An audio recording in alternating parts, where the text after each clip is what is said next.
Welcome back to Liberty and Finance and Reluctant Preppers. We have a returning guest who's been a favorite of our viewers over these past 6.5 years that we've had him on. Joel Salatin is the co-founder of Polyface Farms, a teaching farm with numerous outreaches, including having a major mentoring program where they have college and other interns there learning how to do self-sufficient and robust farming methods. He's got thousands of families that benefit from the food products that they produce, and they're here. He's here with us to talk to us about a looming food crisis or food shortage in our country, partially due to the COVID-19 economic lockdown of the world's economies and disruption to the supply chains. Joel, thanks for joining us again here. Yes, thank you. Thank you, Don. Again, it's a joy to be with you. We've also got Melody, my wife, joining us this day to help us field numerous questions that have been submitted by viewers ahead of this interview. And Melody is also here to help me out because she's the primary procurer of foodstuffs for our household, and is going to be really taking the viewpoint and helping voice those questions that are on the minds of lots of people who are quite concerned about where they're going to be obtaining their food from. So thank you, Melody, for joining us. It's good to be here. So, Joel, I was looking back over a number of the videos that we've done with you in the past, and I re-released a few of them over this weekend to kind of whet people's appetite for some of the topics we're going to get into about the food shortage and food crisis. Mm-hmm. But maybe you could start right from the beginning and explain what you believe are the main dynamics that people have concerns about, and then maybe whether those concerns are justified in your minds about availability and cost of food in the near, maybe next calendar quarter or two of the middle here of 2020. So we kind of, it's like a lot of these kind of things, you have this kind of short-term thing, and then you have a long-term. And so what's happening here short-term, the U.S. has food. I don't think we have to worry about starvation here. What we do have to worry about is spot shortages. What's happening right now is that these major meat plants, I want you to think about it. I mean, at these big meat plants, and when I say big, I mean plants that employ 3,000 people. They slaughter 1,000 head of beef a day, 200,000 chickens. Yeah, like Tyson or somebody like that. Yes. Cargill, Tyson, Iowa Beef Packers, Cargill. Yes. Okay. So Purdue, right? So these are big. It's hard for the average person to appreciate how big these outfits are, and it's also hard to appreciate how conducive these plants are for everything yucky. Okay. Yeah. I mean, we're blood, guts, feather, hide, hair. It's and it's damp, and it's cool, and it's dark, and it's concrete. It's all day, every day, and you've got all of these line workers that you can't spread out. There's not. I mean, there's not very much distance between a pancreas and a lung and a liver.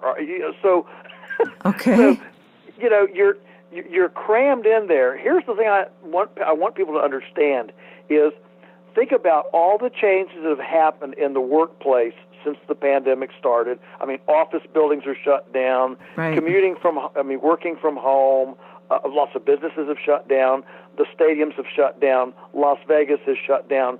Churches have shut down. Funerals, weddings.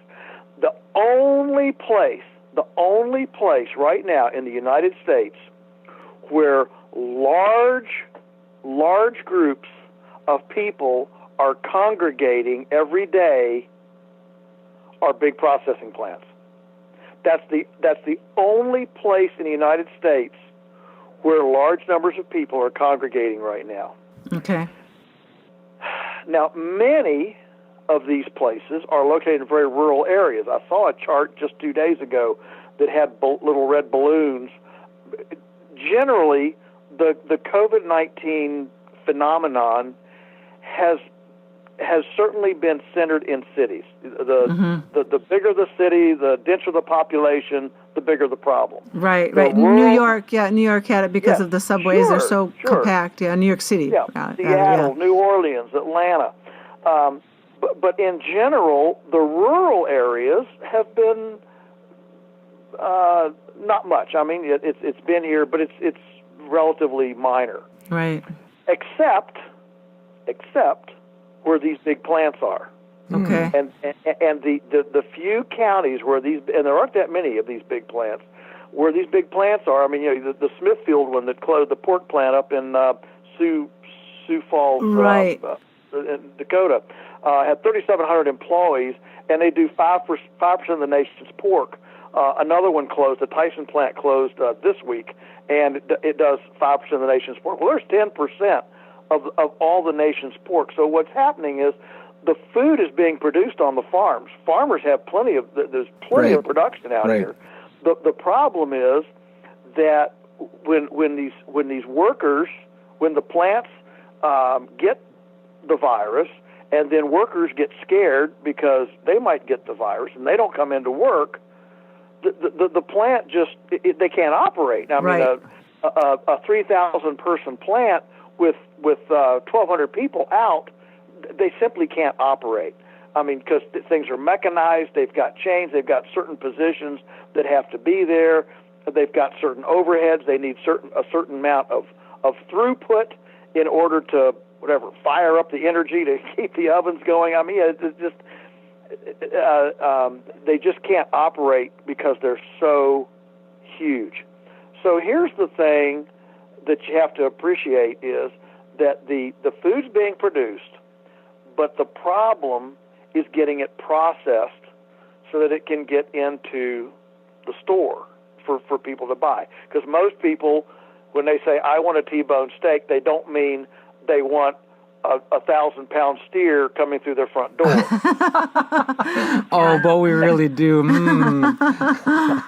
They normally want a package, in cellophane wrap that they can get in the store, or they get from a farmer or something. So there's where the problem is. Now, the point is that there could not be a better vector for, and I'm sure you're very, Dunnigan, you and Melody are certainly well-versed, I'm sure, in the whole kind of what I call the counter-narrative to the orthodoxy right now, and there's more and more of it growing by the day as more data comes in, and is the lockdown justified? Right. And, in what civilization have we ever quarantined healthy people? Right. No. And I saw one today by two California emergency room doctors. Yes, we saw that. Isn't that? I mean, I'm just loving this. Now I can look at a person quarantining and say, why are you destroying my immune system? I need to touch you. I need to hug you to stimulate my microbiome. So anyway, there's that narrative going on. Yes. But the fact is, WeDoes is highly communicable. We don't want to belittle it. Right. The most active, vibrant vector right now are these huge, large processing plants. There's one more thing about these plants that's important to realize, and I'm going to tell you right up front, this will sound racist. It is not. It is not. But the fact is that vitamin D, which comes from the sun, is one of I think all doctors have agreed, pretty much all of them have agreed, that vitamin D is one of the best deterrents for getting COVID-19. Get out in the sun. Right. Get out in the sun, get active, get vitamin D in your system. All right. One of the factors is that white-skinned people are about 3 times more efficient at metabolizing sunlight into vitamin D as dark-skinned people. All right. This is just scientific fact. So a dark-skinned person they don't sunburn very easy. I'm just blacks, Hispanics, darker skinned. They don't sunburn as easily as a Swedish as a blonde. Okay, right. So this is just a fact of life. This is not prejudicial or racial, and so most of these plants, remember these big processing plants, predominantly by long shot, like 90% or maybe more, are dark-skinned people. The one up in Smithfield in Dakota that closed down, the largest sector of their workforce was Ethiopian. That's where you get these. A couple families come, then they write back home and to the whole tribe and say, "Hey, we got these $15 an hour jobs. Man, we're making money, and come and join us." And so you get these little enclaves of cultural groups. Okay. Yeah, right. Cultural groups, exactly. And of course, typically, they don't live spread out like Americans. They don't hate their families; they love their families. Yes, multi-generational, high density. Right. Yeah. A house where we think we're crowded with 4 people, they put 30 in there. And so you've got living conditions. Often you have bad diets. They're trying to scrimp and save money and send money home so Aunt Matilda can come and join them and her family, and so they're eating Spam and they're eating not great stuff, and they're crammed in the house. They're dark skinned and they're working in an environment that is like a sardine can of viral stimulant. So that's the situation that we're in our food system, and so if there's one thing, I think that there are several things, but if there's one thing we can certainly take away from the whole situation, it is the fragility of mega processing plants, industrial scale processing plants. Now, our family, we happen to co-own a very small slaughterhouse here in Harrisonburg, Virginia. We have about 20 employees. We do, between 30 and 50 beeves a week, maybe 100 hogs a week. Okay, it's a small community slaughterhouse, 20 people, and the vectors there. Yes, we do have numerous dark-skinned people, but certainly not any. It's a more normal percentage. It's like half. Okay, and we're spread out because we don't work so much with machines. It's craft work. We're working with knives. We're actually putting carcasses on a table. We're spread out at different workstations. So we're spread out, a lot fewer people, much better living conditions, better pay, and it's a completely different environment. Now, could we get it tomorrow? Yes. In fact, we have 2 guys. Both of them, one of them has really bad asthma. The other one is like 78 years old. Those 2 guys have elected to stay home for a couple of months. Mm-hmm. Yes. That's fine. We're paying them, and we'll look for them to come back as soon as possible. But they're in a compromised immune situation. But all the young guys and gals that are working in there, they're just going right along. So I think the decentralization, the takeaway is, it would be a much more stable food system if we decentralized it.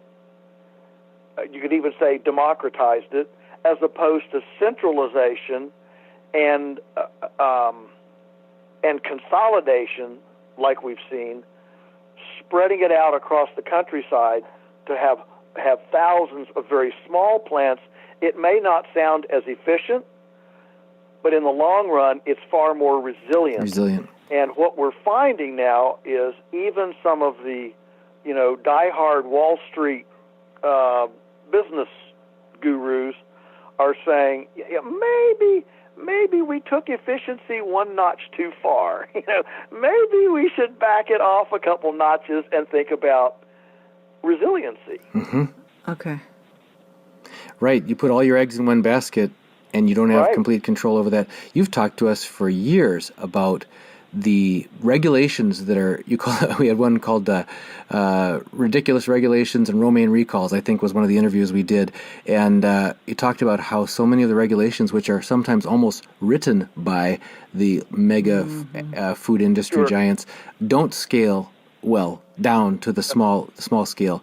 And here's an example, and it reminds us of the animal husbandry when it's scaled up to the factory, crowded conditions in those so-called free-range barns full of, as far as the eye can see, of chickens next to each other, that there's a fragility there that if one of them gets sick, they all get sick, that kind of thing. So now we're seeing it on the human side of that same coin. On the human, it's an exact replica of what we've seen, these high-path avian influenza, the things that have attacked the industrial factory houses. That's now attacking us. I was just I had some Pennsylvania farmers visit me Saturday actually, and they said that six of their neighbors, they have neighbors that have these big factory chicken houses, and they said the day before the company came in and foamed 6 of them. That's a new phrase for your lexicon, chicken foaming. And what it is the processing plant couldn't take the chickens. The chickens are out here, they're on feed, they need to go to slaughter, but there's nobody there to slaughter them. And so what they do is they close up the house real tight, they close all the curtains, close all the windows, shut down the vents and the fans, and they pump a thing that looks like soap suds. It's not soap suds, but that's what it looks like. And it literally just drowns, it suffocates the chickens. It's called foaming. And they just did that to 6 houses. We're now seeing farmers beginning to euthanize their pigs because they can't get them to slaughter. And so that actually is, depleting the U.S. food supply. Again, it's not a farmer issue. It's not a production issue. It's a problem with the processing. Right. That when you said that there was food available in the United States, people are concerned about it getting to where it needs to get to, and partly seems like you're describing that's because we've become so dependent on this industrial scale that there's no way to get it from where the food is to where the people need it. Yeah. The initial shock, when all the grocery store shelves ran out of meat, especially. That initial shock was because of the segregated streams that go either to the restaurant trade, which includes institutions and convention centers and resorts and things, the commercial trade versus the retail trade. Those are 2 extremely different trajectories. They're very different pathways, different packaging, different trucking, different warehousing, different. And so when Kroger's is short of chicken, they can't just call up Cargill and say we need more chicken, because Cargill has a whole chain creating chicken for Kentucky Fried Chicken, for example, and that's what they do. I mean, there's a plant here in Harrisonburg, Virginia, not 30 miles from us, and I think they make something like 80% of all the Kentucky Fried Chicken nuggets of some sort, and chicken type material, and so that plant.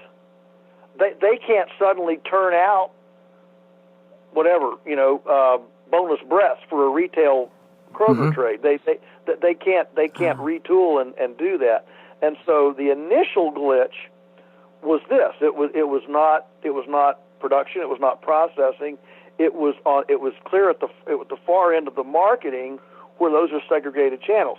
The industry has already compensated for that and is diverting a lot of that restaurant and commercial trade into the retail trade. So that's taking a lot of edge off the retail trade.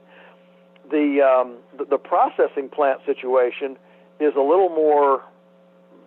It's a little tougher because it's a biological thing. It's not just a techno fix or just a protocol fix. Well, we'll do this instead of that.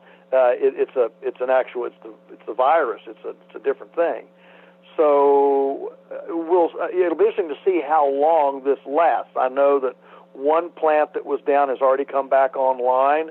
I suspect that this will be relatively short-lived.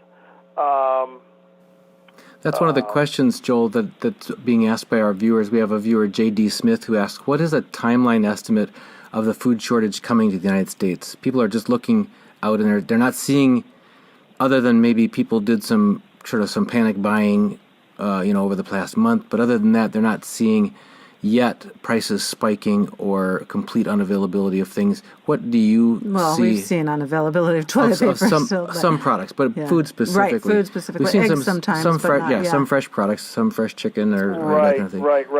Well, I think that we're going to see some pretty big disruptions over the next month. I think because when this stuff can't get processed, it can't get processed. I mean, right now we're seeing dairy farmers dump milk. We're seeing potato farmers plowing in potatoes, and then we have the ban on immigration. That's gonna hurt the migrant picking. Yeah, the migrant picking. That's going to make prices go up, or just be unable to get them. I mean, what they need to do is stop all government welfare, and then Americans would go back to work. But that's another story for another day. Right. I mean, the fact that we have become this dependent on foreign labor, this dependent on things beyond our control. I mean, you got to realize right now, 20% of all food consumed in America in just the last, I think it's just 30 years. It's very, very recent. Has gone from less than 5% of food consumed in America to 20% of food consumed in America is now not grown in America. I think it's amazing that in December, I think it was December the 11th maybe, or the 10th, something like that. It was right there in December before Christmas. The State Department, for the first time, part of our China agreements and things, was to allow the importation of China-grown chicken into the United States. And that just occurred in December. I wonder how many Americans trust Chinese-grown chicken. That's horrifying. Right. Yeah, and if it's not, and if they're saying you don't have to label it, that's not. And I think didn't that just pass too, that it doesn't necessarily have to be labeled, right? That's right. As long as it comes not in the final retail package, and it has to be repackaged here. Mm-hmm. It can be packaged product of America, product of the U.S. Yeah, that's the same for beef, lamb, anything. It could come from Australia, whatever, Uruguay, Paraguay, as long as it's repackaged here for retail sale, it can go on with a product of USA label. Right. So what's happening here is kind of a major aha moment. I mean, I've considered myself fairly, well-read, or whatever, keep up on stuff. But I remember the night that I saw on the news that 96% of all American pharmaceuticals come from China. Right. Did you remember that? Yeah, I remember hearing it. I don't remember that.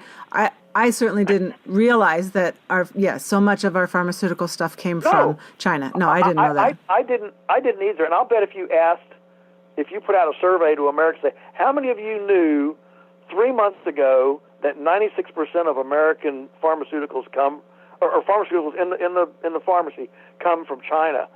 I bet you not 1 in 1,000 Americans knew, but now everybody knows. And so I think what's happened is a very kind of an unveiling, if you will, of some concerns, fragility, lack of trust, if you will, in some of these, in the food chain, in the political rhetoric, in the promises, in whatever. And that is pushing people to turn to their communities. And I can tell you, I stay in touch with a lot of farmers, stay really in tune with a lot of farmers across the U.S. that are like us, where we're basically local oriented, or certainly direct market. We don't sell in Walmart. We have our own customers, whether we ship to them or we sell to them at farmers market, or they come to our farm, or drop points, or all the above. The point is that we're actually direct marketing in some way. We own our customers. Every single one of us across the country, the coronavirus is the best thing that ever happened to our business. Uh-huh. I mean, we're having the best financial year by a long. Even though we've lost our we service 50 restaurants. We've probably lost 40 of them. But the retail has more than made up for all the restaurant loss.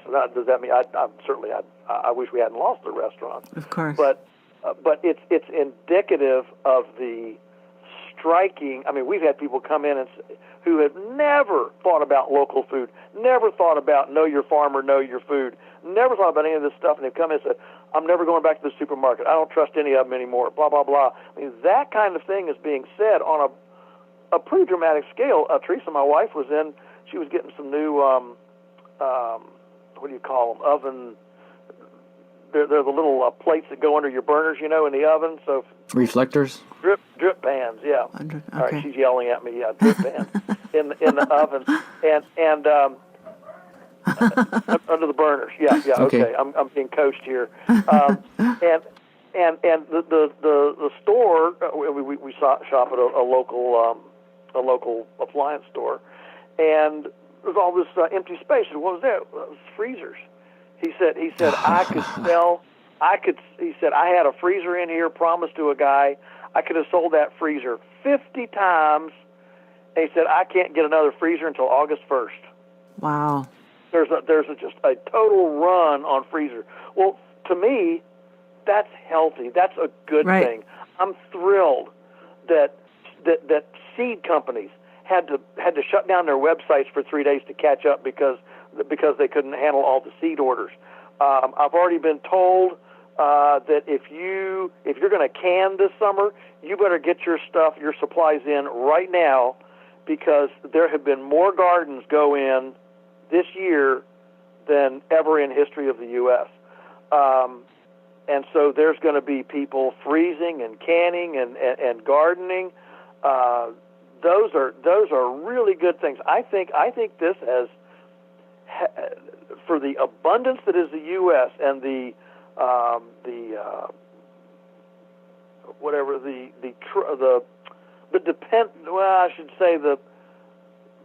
way we can depend on the supermarket, to always be there. I think that's taken a major hit here. And so people are goodness, Homesteaders of America conference, Homesteaders of America conference. They do a conference here in Virginia every year. They have thousands of people come, and last week in one day they had 10,000 people register on their website. 10,000 people That's in amazing. a day That's for amazing. Homesteaders of America. That's great.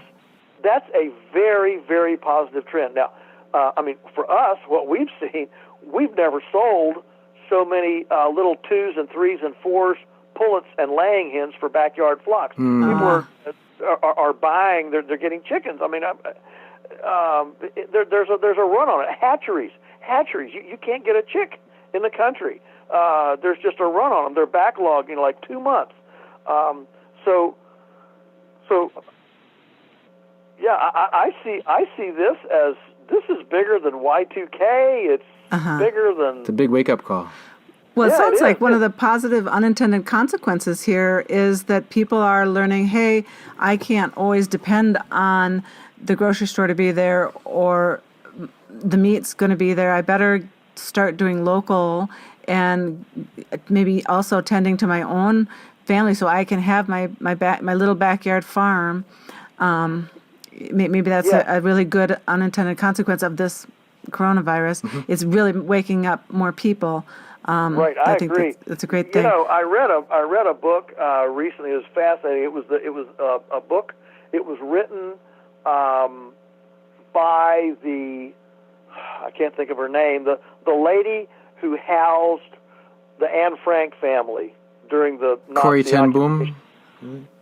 Well, no, not Corrie ten Boom, but it was the family who housed them in the secret room.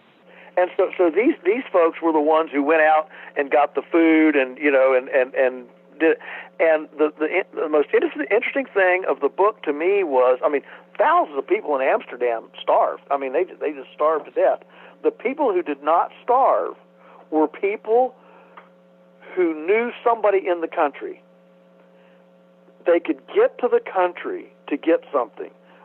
It might have been just potatoes or turnips or, a side of pork or whatever, but it was a cousin, it was a friend, it was an acquaintance of an acquaintance of an acquaintance. But the people who survived were the ones that had some sort of a direct contact with a farm. And boy, if that isn't a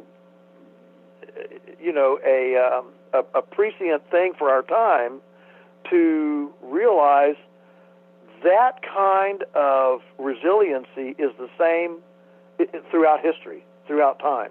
If there's one place you don't want to be in calamity, it's in the middle of a great big city.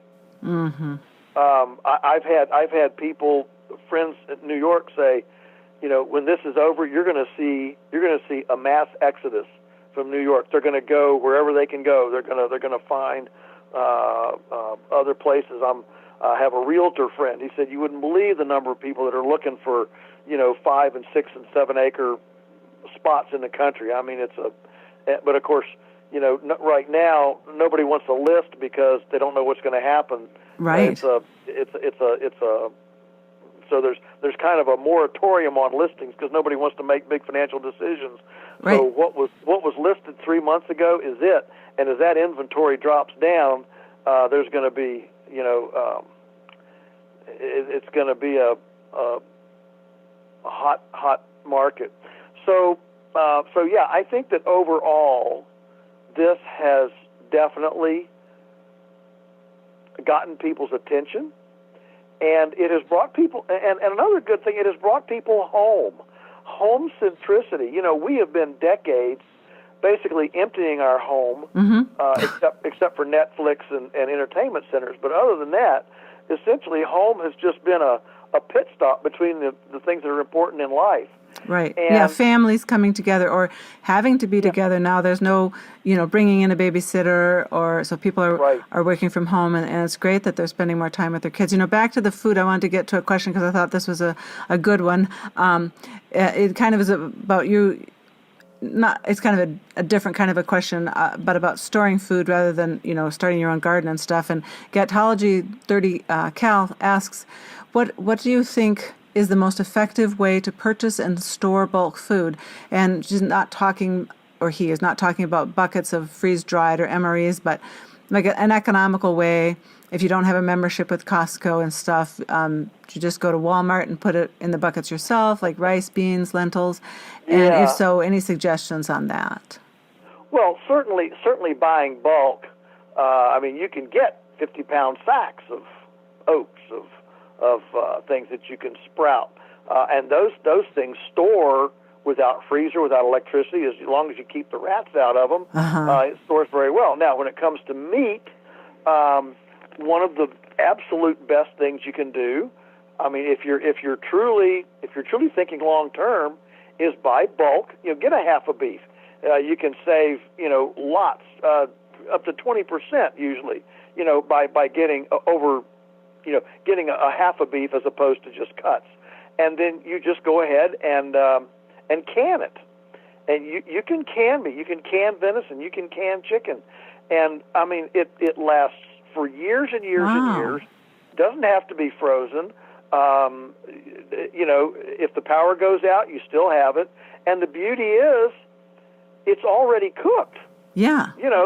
So even if worse came to worse, and you're in a survival situation, you can eat cooked cold meat canned that's 10 years old. Wow. See, I would have never thought of canning meat. That's yeah. Okay. Oh, yeah.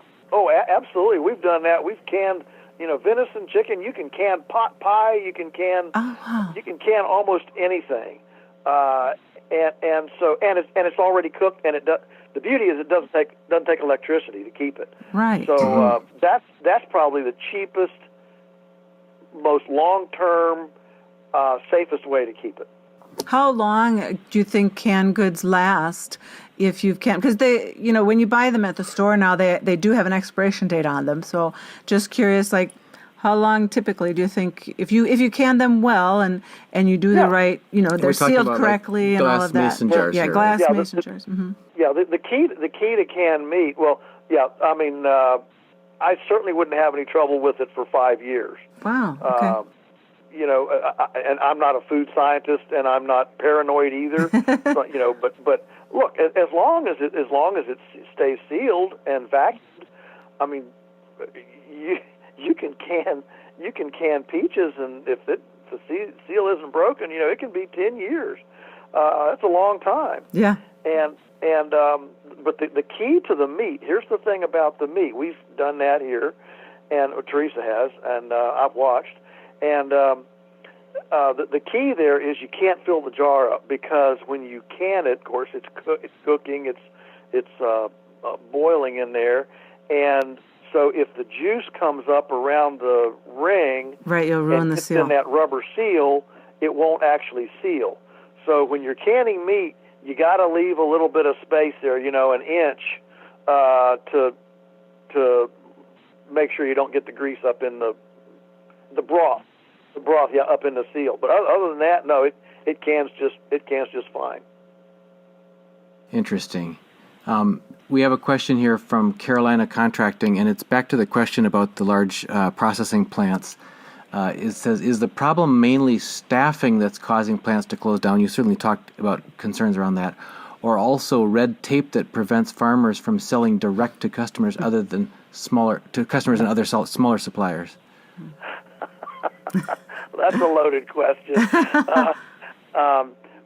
Certainly, the obvious thing right now is it's primarily a sickness issue. That there is a spike. There's a spike in the work pool sickness. So that's the acute thing. The second part of the question is that, right?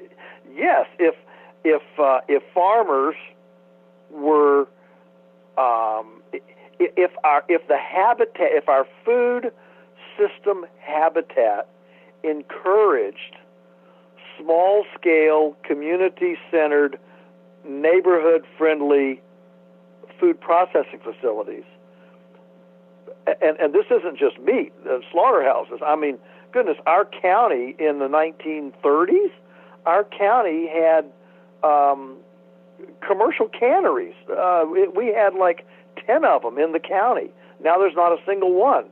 But these were like community canneries that would serve the community, and they had, great big canners and some equipment in there, and it was essentially like a library. You had your membership card, and that entitled you to go in and you schedule it. My family will use this Monday from 10 to 4, and it's got automatic pea shellers and automatic green bean cutters, and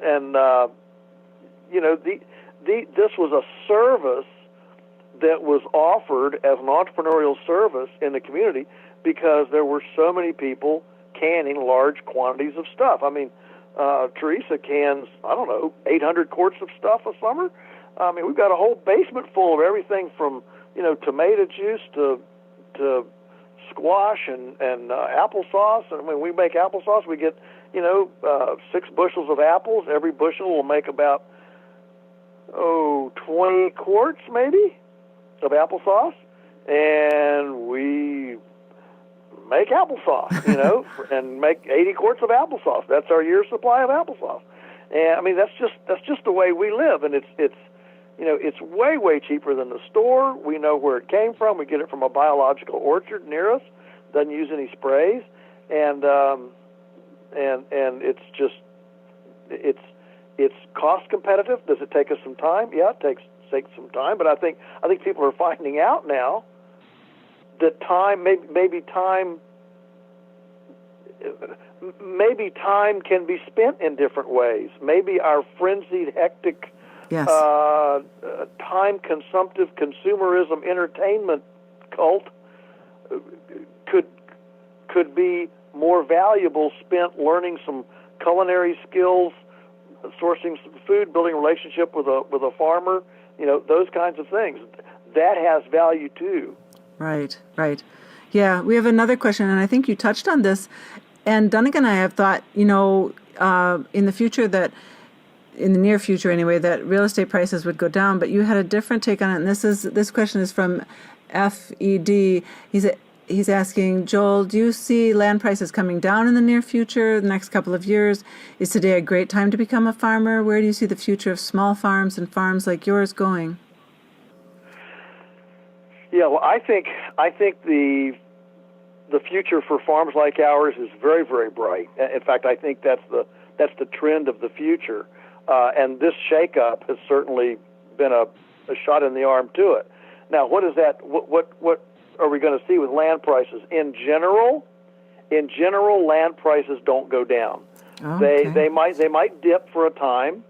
In fact, they probably will. I think Dunnigan, you might have a lot better sense than I do. I try to stay up with it, but I'm not an economist. I don't know I'm seeing people say we're going to go into hyperinflation with all this injection of 4 trillion, whatever it is, trillions of dollars of printed money into the system, and then others are saying we're going to go into depression, and I don't know what that future. I just don't know what it is. Yeah, I don't think anybody really does. That seems like there is those countervailing forces of.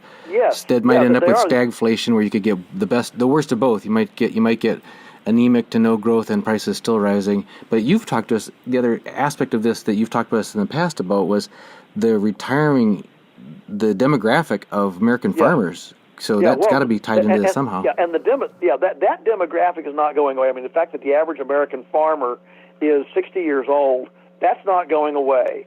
And so we're going to see accelerating amounts of land for sale.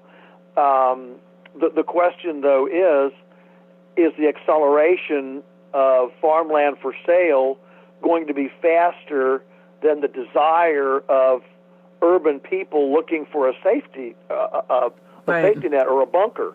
Interesting. I can tell you, we service many urban customers. Some are not wealthy, and some are fairly wealthy, and many of them are interested in, for fun, I just call it a bunker, but a country bunker, so that it's... No, it's country bumpkin. You're pronouncing it right. No. Bumpkin versus bunker, yeah. Archie good. Bumpkin. But a country bunker, yes. That if things go south, if things don't go well, they can always retreat to this country bunker. Mm-hmm. The problem is they don't know anything about farming. They don't know how to do it, and so we've actually put the word out to our people and say, look, if you want a country bunker and you want it to be there for you, buy it. We'll manage it. We'll take care of the land and manage it and pay the taxes on it, and it'll be near to us. And if and when things go south, if you can get to it, you'll be part of our community, and we'll weather it together. Interesting. And we've actually had a fairly cadre of 30 people who have signed me up. How do we get into this? So I'm actually back and forth with them on email. Are you for real? Are you kicking tires and that sort of thing? You kind of vet them out, but there is a real a kind of a shaking in the land on this kind of thing, and so right now we don't see land prices dropping. I don't see it.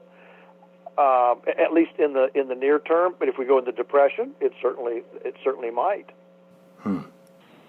Interesting. Sounds like you're in a sweet spot there, perhaps as a facilitator or a bridge, a conduit for people who are trying to consider the viability of that transition from an urban life to a more sustainable rural life, and you can be a facilitator for them. It's a very interesting niche.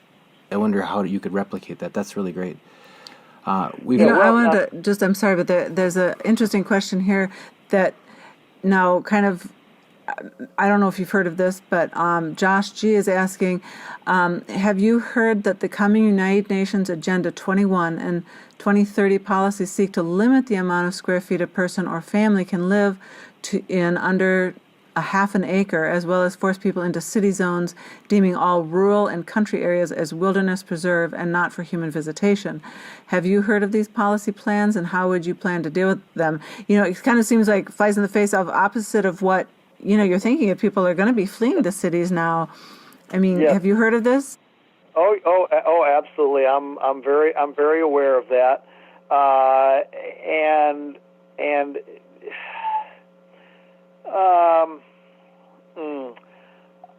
Look, first of all, I don't dwell in conspiracy.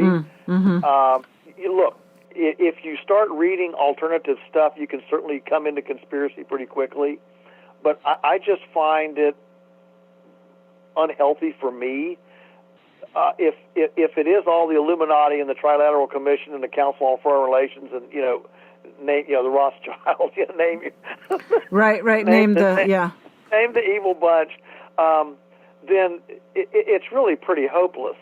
So I just find that I can't do anything about it. If that is true, I can't do anything about it anyway. Now, have I read The Creature from Jekyll Island? Yep, I have. And so I'm not. I don't think that. I don't think the deep state is. I think the deep state does exist, absolutely. But in general, I do think that the power of personal choice, and if people know and act on good information, it will usually thwart the machinations of people. I mean, the fact that even the power of John D. Rockefeller could not thwart doing away with the prohibition, should give us all encouragement. Right. That I mean, the Soviet Union fell. The Berlin Wall fell. Exactly. I mean, these things happen, and there were certainly powerful interests that didn't want that to happen. Very powerful interests. But when and today, the democratization of information is profound beyond anything, and so we do have, we do have a lot of alternative, sources of, like this, yes. like this. Sure. Yeah, right. Yeah, that's great. That's I love the message of hope there. That's wonderful. Thank you for a related question here from Scott Ellis says, Mr. Salatin, do you think the current events the world is experiencing will increase or decrease government regulations and oversight of our food in the near future? That's a great question. He did limit the question to food. I thought he was just going to ask generally regulations. I think that this will greatly increase regulations. But here's what I think. Now, there will be some people who disagree with me and think we really are going to go into some food shortages, and we may. Let me tell you this. If these big plants can't get back up and running for whatever reason, whether it's immigration policy, whether it's worker fear, actual sickness problems, whatever it is, if people actually start going hungry because they can't get food, people like us will begin processing our animals on farms, and nobody is going to take us to jail for getting food to people. It will be too. What you have then is you just have a wink, wink black market, because people are going to get food. However they can get it, they're going to get food, and so and farmers are going to produce it, and farmers are going to try to stay in business, and or it could even go even more so that way of the Wartime Powers Act saying every farmer will get a letter saying you shall start producing food at the following rates and so on. So yeah. Yeah, well, I mean, it could be. It could be. I think things would have to get pretty dire to get to that point. I mean, one of the things that's I've heard, and just in the industry, is, well, what if inspectors refuse to come into work? I mean, remember, these bureaucrats, they're federal meat inspectors, and they're being sent right into these hotbeds of COVID-19. If I were an inspector, I'd be a little bit squeamish about going in there. So one of the big questions is, what if all the inspectors walk off the job? What if they say, no, we ain't going in there? Well, the day that happens, suddenly nobody's going to care whether the meat was inspected or not, because people are going to demand food. Right. And so I don't know I think in general, yes. I think you and I probably agree that it's almost shocking how fast, how easily people give up freedom for a little security. Yes. It's truly shocking. So in general, yes, I think this is and that's where the conspiratist comes in. Is this a dry run for, right, the New World Order or whatever? But if we take that away from just the food itself, people get really resourceful about growing, transacting, and acquiring food. They get really, really resourceful. And I think that if things actually broke down, if society broke down as much as some of the most extreme pundits are saying, then I think in chaos we just completely fracture. We fracture into neighborhood food systems, and nobody cares whether an inspector saw it or not. Okay. We have another question from Jam. It says, does the U.S. government have a sufficient seed library? Should each family prepare their own seed library? The government does have a seed library, but the much better seed library, if you will, is in the thousands, the tens of thousands of seed savers exchanges around the country. There are clubs, and I would encourage you to join one. Almost every area, bioregion. These are way more common than just states, but every state probably has, 10, 12 groups that exchange seeds. I mean, so it's like it's a fraternity, it's a group, and you exchange seeds. And I grow these wonderful tomatoes. I keep tomato seeds. John over there, man, he's got the wonderful zucchinis, these heirloom zucchinis, and he keeps heirloom zucchini seeds. And so these seed swaps happen all over the country all the time. And there are entire seed companies that have grown out of these basically hobbyist seed swappers. It's a very vibrant seed saving fraternity in the country, and that's where the seeds are going to be preserved. It's not going to be in the government. It's going to be in the pantries and in the refrigerators and freezers and little seed-saving cubicles of hobbyists around the country. Very good. We've got a question that kind of circles back to something that people are concerned about who do live in metro areas, which is, a lot of folks and have become dependent on the grocery store as their pretty much their sole source of food. Ray West asks, in a metropolitan area, how long from when resupply is no longer available until the supermarket shelves are bare? The average urban sector has 3 days of food in the urban sector. So every city, if you like could draw a crayon around the boundaries of a city, that's the average city has 3 days supply of food in that city. That's not very much. So the city depends on a supply chain that's in a warehouse, somewhere. And that's where this glitch happened as people started panicking for food, was we've all gone to just-in-time inventory. The greater culture has gone to just-in-time inventory. And the problem is, in just-in-time inventory, it sounds, it's wonderful when everything's working beautiful.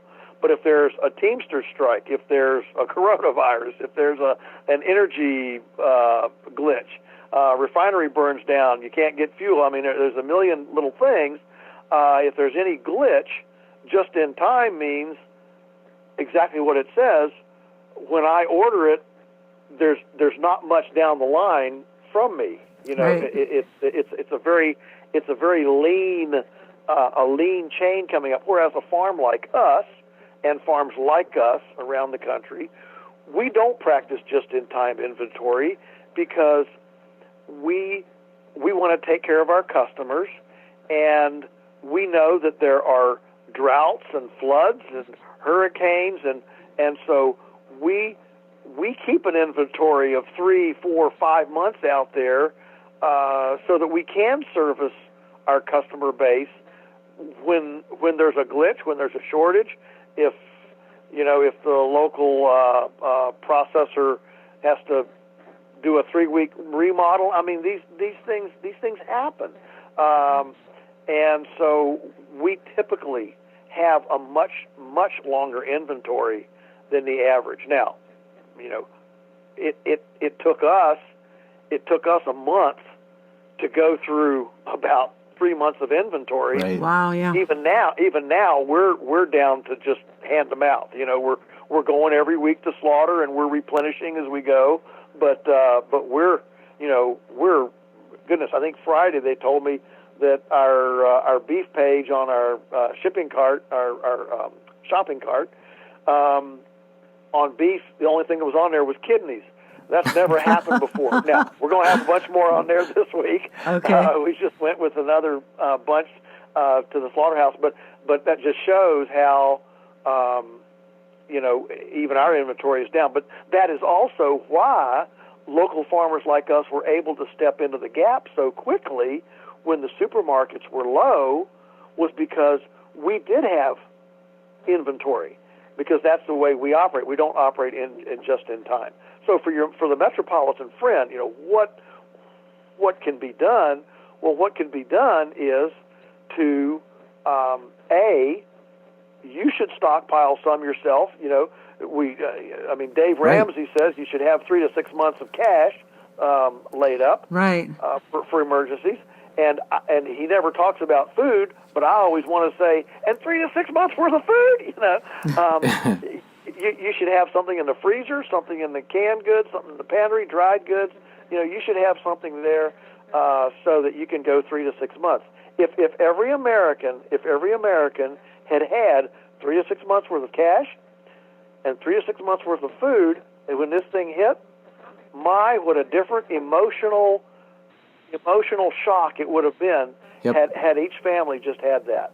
Yeah, Yeah, I think we met that. We're real grateful for any preparations we had made, because we felt we weren't out there fighting with the other zombies for the toilet paper. Well, Joel, we're up against the time here, and we just are grateful for this. There's more questions that we're going to have a chance to get to. Just on your way out the door, though, if you could give us a clue of people who think this could all just go away if everybody just started backyard gardening. That process, realistically, how quickly can somebody become productive if they want to start doing that. So can't get chicks; those are already gotten. It sounds like, and Right. it isn't something you Right. can flip a light switch on and suddenly have a productive garden in your backyard a week later. Yeah. Well,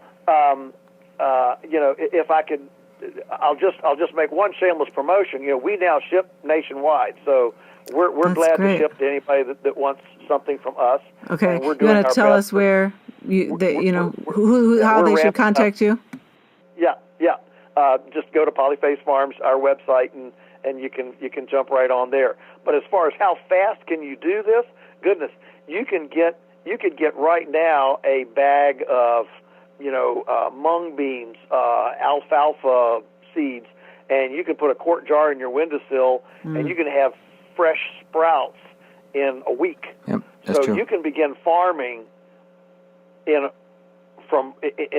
can have food from your farm within 1 week of today. So this can be a pretty fast turnaround. I mean, you can put in a bed in your backyard or some sort of a vertical, a tube, get a drum. I mean, you can look under barrel pocket gardens, and you can see how to make your own plastic 55-gallon pocket garden with like 57 pockets in it, and you can grow all of your herbs in that single barrel that you can have on your porch or in your backyard, whatever, on your rooftop. You can start something pretty quickly, and of course, produce has a pretty fast turnaround time. I mean, lettuce, microgreens, 14 days. Lettuce, 30 days. So this is not something you have to wait till fall. If you start something now, you'll be enjoying it all summer long, and that would just be a wonderful thing.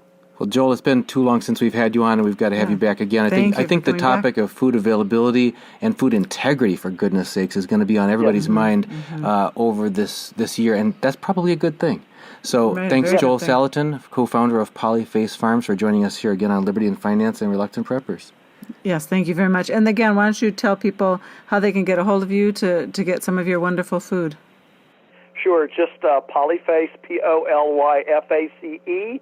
That's all you have to do. In fact, you get about POLYF, and it'll pop right up. That's and great. Get on our website there, and you can see the inventory. Awesome. Great. Thanks, Joel. Thank you. Thank you. Take care. If you've decided that now is the right time for you to protect your family's financial future by acquiring physical precious metals, gold and silver, I'm delighted to let you know that I have now become a licensed dealer's representative for Miles Franklin, one of the oldest and most trusted names in bullion dealerships. And we can provide you with physical delivery to your personal possession or to professional vault storage or precious metals IRAs.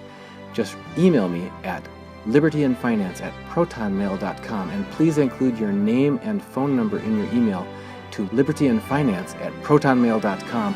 We'll get right back with you and find out how to best meet your needs so that you can either begin or increase your acquisition of physical precious metals now and protect your family's future starting today.